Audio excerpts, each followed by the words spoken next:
Now to a disturbing trend of false active shooter threats at schools. It's called swatting. More than a dozen campuses in South Carolina report they were targets of this hoax. This week, local authorities are calling this a TikTok challenge, or they're saying it stems from a TikTok challenge. NewsNation correspondent Stephanie Haynes live with details. Stephanie? Adrienne, good morning. It's not just South Carolina. There are plenty of schools across the country who have been dealing with this for weeks. One sheriff put it plainly that the threat is fake, but the fear and the emotion is real. And the Attorney General of South Carolina tweeted he's disgusted.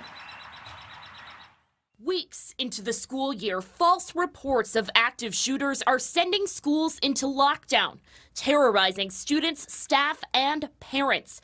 The governor says at least 16 schools in South Carolina reported such incidents Wednesday. They think that this voice or this transmission is coming from another country. The hard part is finding out who's doing it, and if they're outside of the country, of course, that makes it more difficult. In Richland County, officials say about 150 officers responded to a high school after they got a spoof call that appeared to come from the school and alerted them to what they thought was an active shooter in a classroom. Investigators believe the trend originated on TikTok. The FBI is helping police investigate who is behind these calls, which are tough to trace. Who placed this call or who may have been involved in the prank generally comes from loose lips. And it's not just South Carolina. A Wired.com investigation found there have been more than 90 false reports to schools across 16 states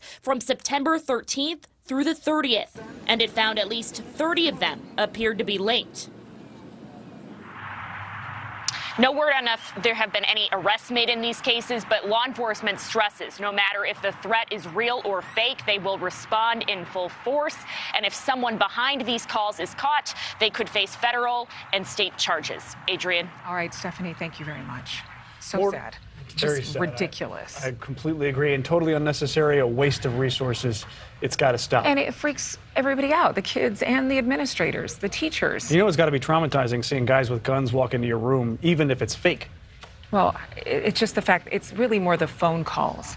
It's the calls that they're going to do something. And a spoof phone call? Who's spending time and money on technology to get this sort of thing done? I don't know.